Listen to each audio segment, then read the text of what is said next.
We are live on Facebook Live. We are live on Comedy Schools on YouTube. We are live on ComedySchoolsRadioNetwork.com. Good afternoon, ladies and gentlemen, boys and girls, moms and dads, children of all ages. This is Living on a Thin Line with Tony Vicich. I am that man. Who is that man? That man is Tony Vicich.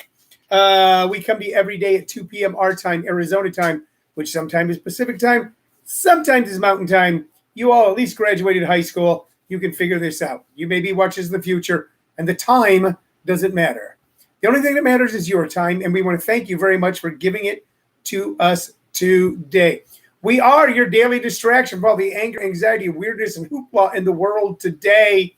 The show is built around three things. It goes out on 3 platforms. It goes out on our flagship internet-based radio station, ComedySchoolsRadioNetwork.com, YouTube Comedy Schools, and of course here on a Facebook Live.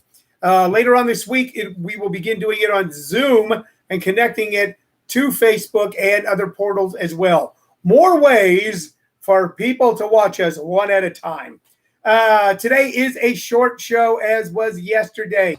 We do have a private event that we have to begin at 2:30. Normally the show ends at 2:30. Today it's going to have to end a little earlier. But I know a lot of people count on the show, and we count on doing it. You just saw my grandson just secretly he was trying to hide. He kind of shot underneath there. He and I have already had a great day. We've already walked our dog Roscoe in the park, and he's been going to school here online in the living room, which means I haven't watched the news. And he and I also went to McDonald's, where we got an extra for free small Dr. Pepper. So don't tell me miracles don't happen on God's green earth, because I got a free Dr. Pepper at McDonald's today, man. And that's saying something, okay? So a short show today, back to regular times, 30 minutes tomorrow. Tina Mike's grandkids are great. Indeed, they are. Champ de Blasio, hello to you, my friend. Hello to my brother, Jerry. What can I tell you? Saturday morning at 8:30, I believe at 8:30, I and a bunch of people of an organization that I am the chairman of called the Copa City Dems. Copa City standing for Maricopa, the city of Maricopa, where I reside. And Dems are short for Democrats. Democrats, not Democrat. I've never been able to take a Republican seriously, and nothing against Republicans per se. I mean, I have a lot of friends who are Republicans, but when they keep going, well, the Democrat Party, you're saying it wrong. Linguistically, you now come off like a troglodyte. So, but Dems, which they try to use as a pejorative. By the way, whenever someone calls you a Dem, call them a pub and just watch the reaction. You know, it's that same reaction that a bully gets when someone shoves back. They go, you libs, go, you pubs. Call them con pub for conservative and Republicans. Oh, you little con pubs. If you are a con pub, I didn't mean to offend you. I'm just saying you don't know how to pronounce words. And if you call us Dems, you're bullies. But we've owned the name, Copa City Dems. We will be out in the city of Maricopa, right across the street from where a bunch of Tea Party types stand on Saturday mornings with their Trump 2020 signs. We're going to be out there with our Biden-Harris 2020 signs and other local officials as well. Should be a wing-bang doodle of a morning. I'll be telling you about it Saturday afternoon. So you'll want to tune in definitely Saturday to see if I have a broken nose. Because I'm taking it to the streets peacefully. A silent vigil, holding up a sign. Biden-Harris 2020. We're going to be doing that. I haven't done anything like that since I was a kid. I haven't done anything like that since I used to lead walkouts in high school to protest the Vietnam War, but really just because I hadn't done my homework, and I figured it was better to lead a walkout than get an F, because the teacher would become so discombobulated. They would just go, all right, everybody just gets an A. Just leave me alone. Anyway, like I said, a short show today. Sullivan, you want to come on and say hello? My co-host, Sullivan. They can see him here on YouTube. Got to see. There he is, Facebook Live. He and I have walked the dog. We've been in McDonald's. I helped him come up with a project for school about why he would want to be president. You want to tell these people why you want to be president, Sullivan? Stick your head in here. So then I can help all the people, not just some of them. And so then I can eat pizza, McDonald's, tacos for free. For free on Monday, Tuesday, and Fridays. Monday, Tuesday, and Friday. And people are already saying hi to you. I'm pretty sure you know which day it goes on. And also, hello. All right. That's my co-host Sullivan, who somehow does not seem to be an Arizona Cardinals fan.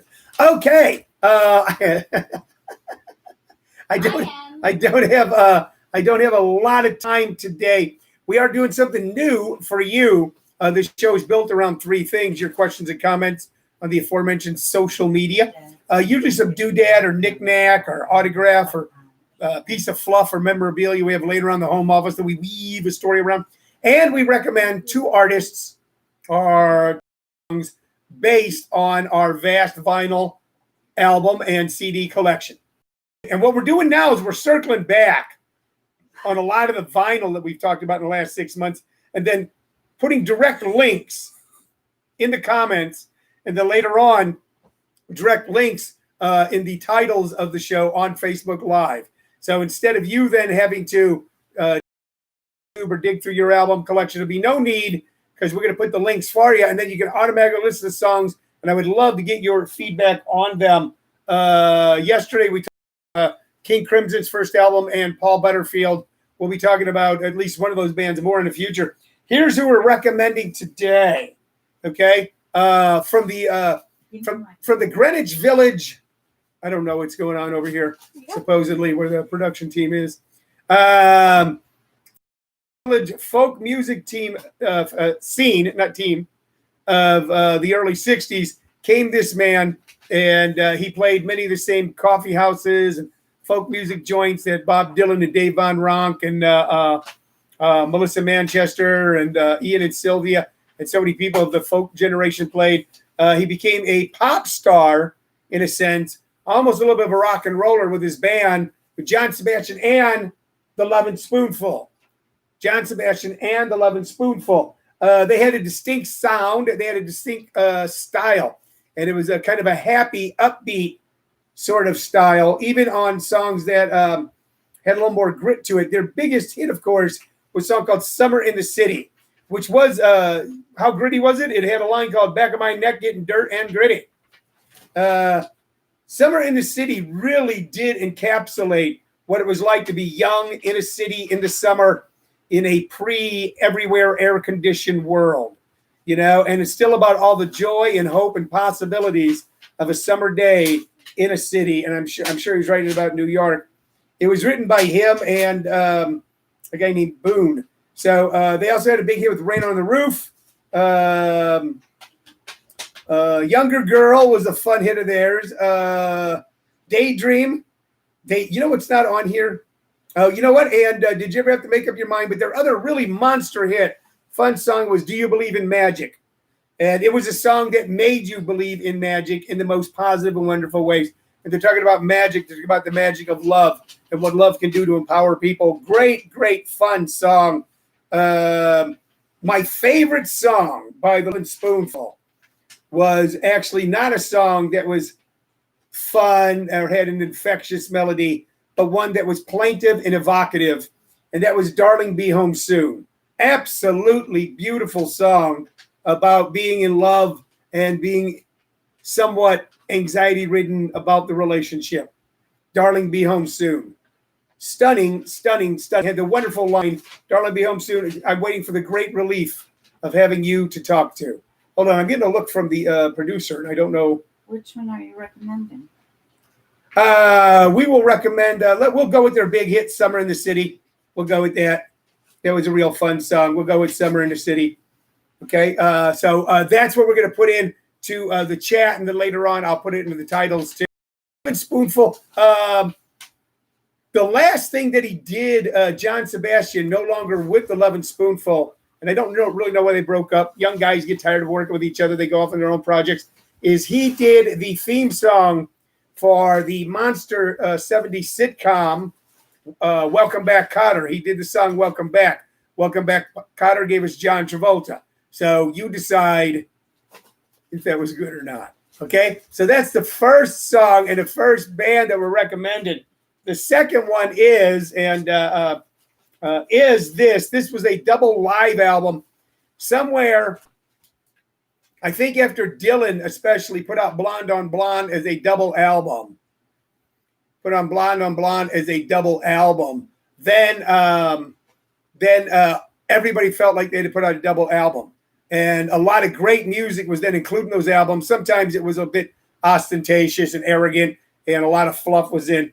Not so with this album, Grand Funk Live, Grand Funk Railroad. Now, a lot of people know Grand Funk Railroad from big pop hits they had in the mid-'70s, which really weren't that great. Their version of Locomotion, We're American Band. But before they were putting those out, they were a bold, audacious, experimental band that many people held in the same esteem for a short period of time as another three-piece group, Cream. Grand Funk was a three-piece band, and for a while, they took over the airwaves, at least in the Midwest where I lived, and we held them in the high regard you did for all pop music there. The song that we're going to recommend, would be Heartbreaker from Grand Funk Live. Now, I have a particular fondness for the song Heartbreaker off of Grand Funk Live.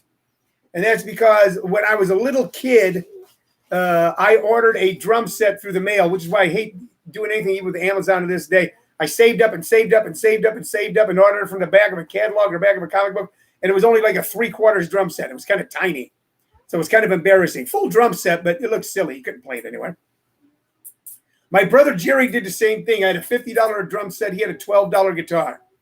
And we would sit in our parents' basement with old lamps that were on stands in front of us, kind of like this microphone, but they weren't microphones, and play Grand Funk's Heartbreaker. Heartbreaker is a teenage angst song. It has all the emotional quotient of a teenager going through the pains of love, the very first love. Heartbreaker, bringing it down. So if you want to hear, but anyway, they were pretty loose and pretty fluid, and not as precise on this album as they were on some of their studio albums that were early. But like so many great bands of the 60s, the Steve Miller Band, Grand Funk Railroad, kind of fell in that category of starting out where they could do whatever they want and just doing incredible, wildly experimental, sometimes missing the mark, but sometimes hitting the nail right on the head music. And then later on, cranking out several pop melodies, pop songs that were hits, but were nowhere near as adventuresome as their early work. But if you want to hear a time capsule of what I was listening to in, say, late 60s, early 70s, what I thought was great, listen to Heartbreaker, and then check out the rest of Grand Funk Live. Mean Mistreater was a big hit for them, and their song Paranoid, which I always thought was better than Black Sabbath's Paranoid. Now, that's all the time I got for you guys today. So a lot of the fun stuff that we normally do on the show, the back and forth that we do. I do have time to tell you that tonight through a Saturday at JP's Comedy Club, 860 East Warner Road, my good friend Jay Penn is headlining. And if you are in the greater Gilbert area, you get to run down and check it out. There's only 50 seats available a show, working under safe social distancing guidelines. So if you feel comfortable going out, if you have the need to go out and you're in the area, go down and see Jay Penn. You will have seen something fun. I'm going to have more Zoom comedy shows for you in the very near future. And, of course, be doing a lot more of this. Now, I got to go now, but tomorrow, a full show. But we wanted to recommend a couple songs for you and say hello to all of our regular friends, family, and listener. All right, tomorrow, once again at 2 p.m., you've been watching Living on a Thin Line with Tony Vicich. Bye-bye.